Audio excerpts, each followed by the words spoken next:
Social liberalism and cosmopolitanism are fine for people who are able, due to their strong personal position, to live as a free individual of the world. They are, however, devastating for people lacking such a strong position, and who are therefore dependent on their national community, of which they speak the language and do understand the essential values and rules of conduct.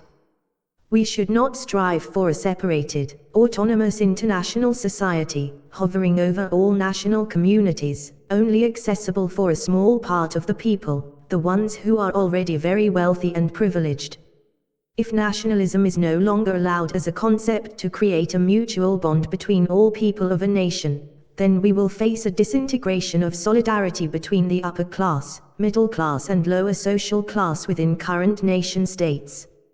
It's very likely that the people of the new upper class will start to feel more connected with other similar people of the upper classes of other nations, with whom they after all share the same language, education, moral values, rules of conduct, ideas, and above all, the same personal interests. If these upper classes unite within an international society, this may be very beneficial for them, but not for the more nationally orientated and dependent common people of the middle class and social lower class of these nations. And it will certainly lead to the loss of democracy.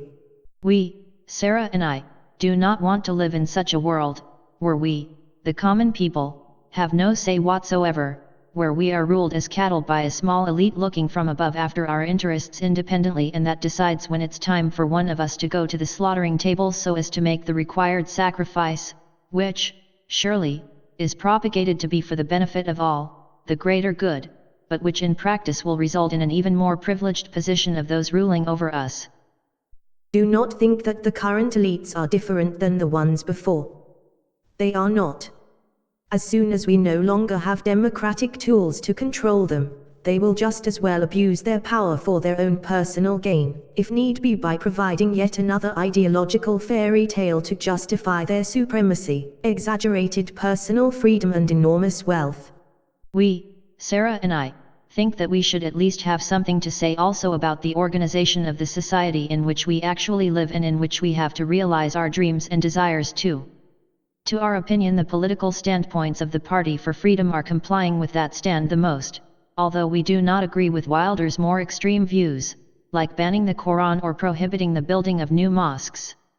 Islam is indeed a dangerous ideology, endorsing intolerance, inequality, and submission of the individual to the collective Islamic concept, but it's simply very ineffective to prohibit people to practice the religion in which they happen to believe very sincerely.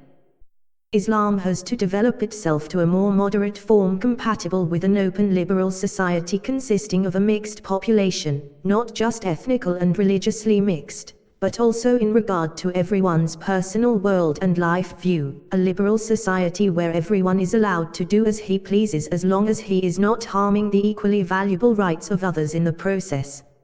And, as said before, there has to be some mutual bond between all as well, otherwise it will be very hard, if not impossible, to live harmoniously together and to cooperate in the pursuance of the creation of collective facilities from which all can benefit. This also means that we do not believe in one giant Europe of mingled European peoples. As long as there are separate European nations, each with their own language, values, culture, religion, history, economic and social constructions, and so forth, and each with their own national interests, real democracy between these peoples will be impossible, for the inhabitants all will vote according to what they have learned in their own culture as the correct values, and also in accordance with their own national interests. Because what's profitable for their national community will in the end also be profitable for them personally. That's not a democracy where sufficient notice is taken of the interests of the minority of voters so as to prevent a tyranny of the majority of voters. That's just a counting of votes with the predictable outcome that the most populous country shall have won the democratic elections on account of its voters' own learned culture and their own interests, regardless of the reasonable desires and interests of the other voting populations. Why should we, as the Netherlands, with less than 3% of the population of the European Union, want to hand in our democratic right to decide over our own society, the one in which we live and have to realize our dreams and opportunities, to a third party, whether that's a majority of voters of other European nations or the undemocratically appointed nomenclature of the European Union. And this even without any possibility to vote this third party down when it is acting against our desires and interests. Why should we want that? That makes no sense. As long as there are many different nations in Europe, democracy will not be possible. All that is implemented to create such a system will be a scam, because the essentials to build a proper democracy upon are simply lacking. This can't be repaired by abolishing the formal state borders of EU member states and expand the territory of the dominant state organization to the whole of Europe, because this will not affect the underlying nations itself. Italy will still be inhabited for the most part by Italians, speaking only Italian, raised and educated as of birth with Italian values and behaviors, mainly focusing on Italian interests, if only because they are not aware of the interests and desires of people outside their national borders, which they do not understand, and neither feel. For other EU member states the situation will obviously be the same. Removing the formal state borders so as to create one overarching state organization in the form of a federal Europe will not change that. But it will lead to a disconnection of the nation and its own democratic state organization. Democracy is not a system to be applied to randomly any setting. Look at its essentials. All people have an equal vote, and the majority of votes dictates the political course to be followed, provided that the interests of the minority of voters are sufficiently protected. And the aim of this system is to offer all members of a national community to participate, jointly with like-minded others, in the decision-making process of their society, the society in which they live and of which they understand the situation, including the desires of others, and in which everyone acknowledges the same collective interests as their indirect personal interests. Where these fundamental basics are absent, democracy cannot function. Then it must lead to what we now see in Europe. The arising of an autonomous undemocratically appointed elite that, on account of treaties, tries to look after the interests of all people from above in the most balanced manner. But that's not democracy. Then people have no longer a right of say in the organization of their own society. Let's assume that the Netherlands, population 17 million people, forms a democratic unity with Egypt, population more than 80 million people. That union can never be a democracy, because both societies and their voters are too different. Egyptian values and interests will prevail always in this democratic process, including the voted politicians who will be looking specifically at the desires of the people who voted them. So as to prevent a tyranny of the Egyptian majority of voters, an autonomous elite could supervise and control whether the interests and desires of the Dutch minority aren't harmed too much. So when the Egyptians decide to ban homosexuality and equal education of women, the elite will interfere on account of a treaty, because that's very much in conflict with Dutch values and interests protected in that treaty. The Dutch are allowed to follow their own ideas in respect of these topics, because these are incompatible with the Egyptian view and are harming the sovereignty of the Dutch. But if that's the case, then what's the point of a joint democratic union between the Netherlands and Egypt anyhow? Then it's more fair and practical to let the Dutch decide democratically on their own society, just as the Egyptians may vote as they please in regard of their own society without having to take notice of the very different views and interests of the Dutch. Why constitute a faraway central government of undemocratically appointed politicians and officials, that will decide over us, and this even though its members lack proper knowledge to do so, assuming that also Egyptians will take part therein, and moreover, even though this approach will lead to a bureaucratic, ineffective, and very costly organization structure. As Dutch we should not only have the right, as being free and equal sovereign individuals, to be able to participate in the decision-taking of our own society, therefore in regard of our own lives that we have to realize within that society, but we also know much better than anyone else what our problems are and how we can deal with them most effectively, since we encounter both problems and solutions every day in our lives. Nation-states have not become obsolete in current times of globalization, not as long as there are still various nations. Then nation-states are the only possibility to ensure democracy. Surely, it would be possible to adjust the buttons of the mental programming machine to a level that ultimately one new European people comes to existence, like the elite now tries to do. But why? Why should we do that? It will take a very long time, and it will destroy cultural and social diversity. And, if imposed from above too quickly, it may even lead to counterproductive responses, namely when European peoples feel mistreated, inducing them to revolt against each other, like in the case of the Greek referendum on the budget cut proposals of July 2015 within the Euro negotiations. By the time we have managed to create one new European people, with the loss of all other valuable things, the world will have changed completely once again. Europe will still face a much larger outer world. There still will be differences in language, culture, and in social and economic atmospheres. Should also all other people have to be mentally programmed to become Europeans? Or should we launch a new mental programming project, changing us once again one more time, for instance in Chinese or in whatever standard model? Why not, instead of following the view of the elite, depart from the idea that the world, and also the people living on it, are constructible from above by an ideological elite in accordance with some theoretical principles which will be outdated soon anyhow? Why not return to the natural state of affairs, to cultures which have always adjusted themselves spontaneously to new circumstances and new possibilities, backed by the people and their human desires, only to be guided from above by means of legislation into a specific short-term direction, in view what is possible and effective in the given circumstances? And, contrary to what is always stated by cosmopolitans and social liberals, exactly globalization offers the possibility to do so. We no longer have a form of an advancing economic specialization within an ever more growing country or group of neighboring countries, like it was during the entire history up until 30 years ago. We now witness an economic specialization between various regions of the world, where one focuses on specific goods and services, and another region on very different ones. Just open a computer or television and you will detect immediately what I mean. The product is designed in region A, its technology is invented in region B, and its components come from region C, D, E, and F. And the jointly manufactured product is sold in all or a few of these regions also. Progress in telecommunication and transportation has made this development thinkable. Today, it's possible to participate from any random spot on Earth in the global process of international economic specialization. All have become dependent on each other, for design and production, but also for sales. The economic fall down of one country is no longer just beneficial for the other ones. Because we have become so interconnected with and interdependent on each other, we also will suffer as a result. That mutual dependency has changed the relationship between countries, from one where a stronger party can suppress a weaker one, into one where all parties, small and large, have to take account of each other, opening the door for a politics of mutual benefit as to be established by the inhabitants of the nations involved themselves. Obviously, size matters, yet only for gaining economic and military power. Small nations can unite on the basis of mutual benefit to form a strong coalition against larger states.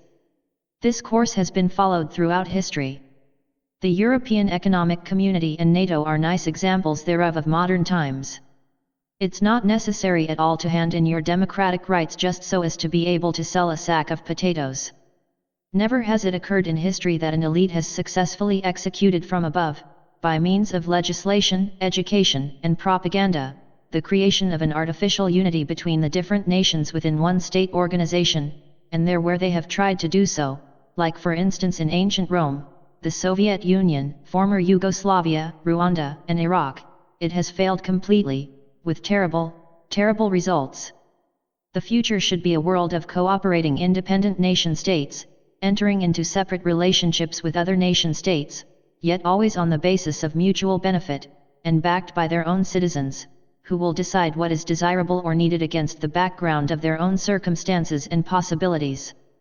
Then we can make use of scientific, technological, and economic advancement worldwide, without destroying democracy.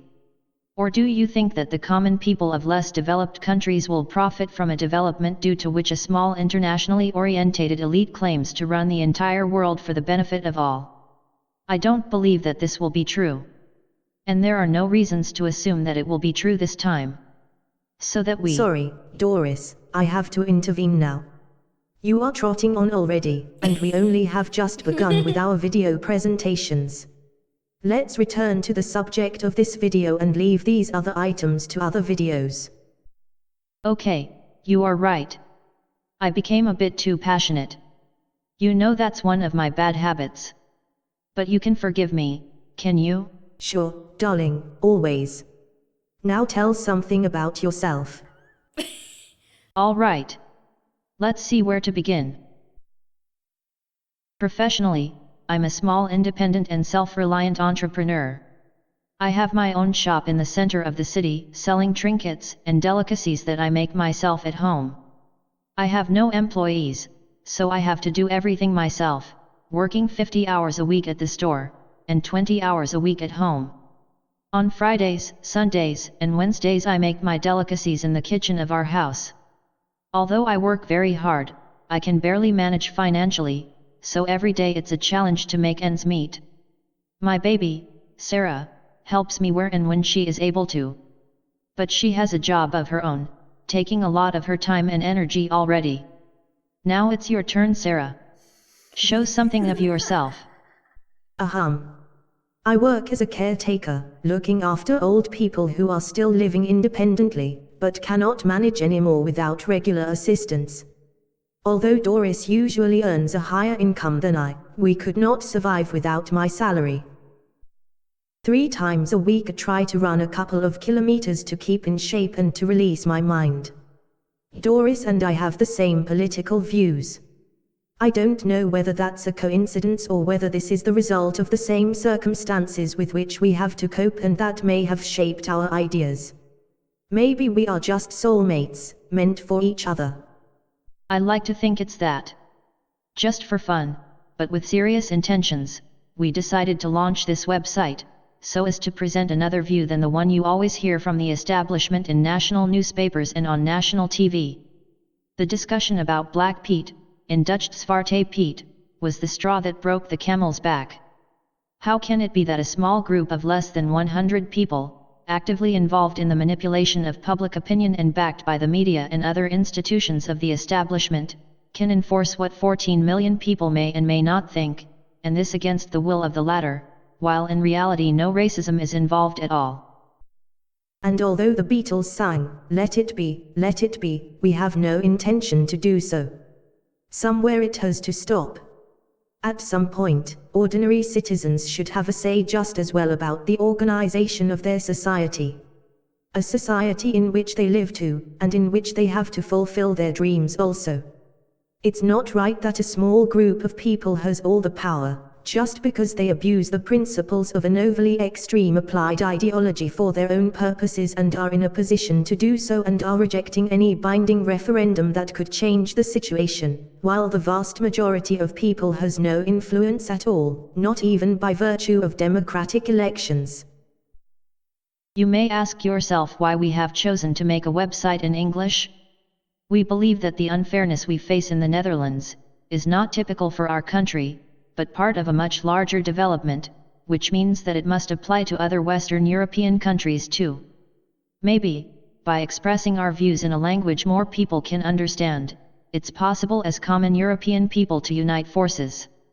And certainly it will create a wider range of people and a larger platform for the exchange of more opinions.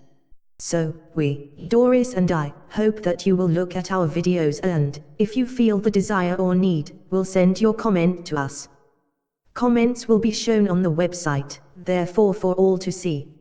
Also, comments not agreeing with what we say are welcome, of course. We will try to respond as much and as soon as possible, and visitors may communicate with each other in response to the other's remark. Everything is allowed, unless it concerns comments clearly not intended to make a contribution to a public discussion, but to make insults or to threaten people. Such comments will be removed without providing a reason. We think that's an approach you will understand, in view of the fact that many use the internet as an anonymous exhaust clamp for their frustrations. That's all right, provided that some reasonable lines aren't crossed. Try to show respect to people with another opinion, even when you disagree completely. Remember that there's always another side to the story, and that no one knows everything. We can learn from each other by listening to the other's argument. This, however, doesn't mean that we must lose ourselves in too much nuance, because then we lose sight of the total picture, and nothing is cleared after all. Although details and exceptions are important, at this moment we are trying particularly to get a grip on the major developments. And that's very complex already. What Doris means to say is that it will probably always be possible to counter an argument by bringing in a different example in a very specific situation. That doesn't mean, however, that the general conclusions or arguments are incorrect. Only that they are not correct always, in any situation at any place under any circumstances. Then another thing. Doris and I are not in any way involved in politics. Our videos have been made without any interference, knowledge or participation whatsoever, of the Dutch Party for Freedom, abbreviated as PVV, or of persons related or formally related to that party, and is no official or unofficial representation of the views or ideology of the PVV or of any other political party in the Netherlands or abroad. Persons mentioned, shown or cited in our videos are not connected in any way with or to us. We are the ones solely responsible for our videos, that display our personal views, so it's useless to address any other people for the substance or form of our videos or statements. Finally, we want to clarify explicitly that there are many people in the Netherlands with the name Doris de Vries or Sarah Manders. So don't bother them for something with which they have nothing to do and with which they may even disagree themselves. I have to say this, because it's still not allowed in the Netherlands to disclose your sympathy for the Party for Freedom, so it can instigate anger and aggression. It would be terrible if a person, not involved in this website at all, would become a victim of such attacks only because of her name. Thank you very, very much for watching our video. We hope you liked it and hope to see you soon again. Love and many greetings, from Doris de Vries. Hope to see you soon once more. Well, and of course also from me, Sarah Manders. Let's make this world a better place for all, and not just for a few people very privileged already. Populism can improve the position of the common people, in the Netherlands, as well in the rest of Europe and the world. If we use the democratic rights still at our disposal, we can vote jointly for another political course and for another society. Bye, love you all, and hope you will visit us more often. And remember our motto, it's not about intentions, but about results. It's not about what you think is best, but what will create or will probably create the most happiness for the most people in the present circumstances given all currently available possibilities. Or as Jeremy Bentham formulated it, the greatest happiness of the greatest number is the foundation of morals and legislation.